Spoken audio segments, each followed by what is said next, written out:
наше родное место, где мы родились. Супер. Казахстан это наша гордость. Окей, Кайсар? Казахстан — это наша страна, где мы родились. Это родина. Спасибо большое, спасибо. Очень хорошие ответы. Столица Казахстана? Это Нур-Султан. Нур-Султан, да. Глава государства у нас? Касым-Жомарт Токаев. Жомарт Токаев.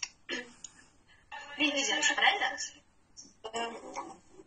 Зовут президента нашей страны теперь?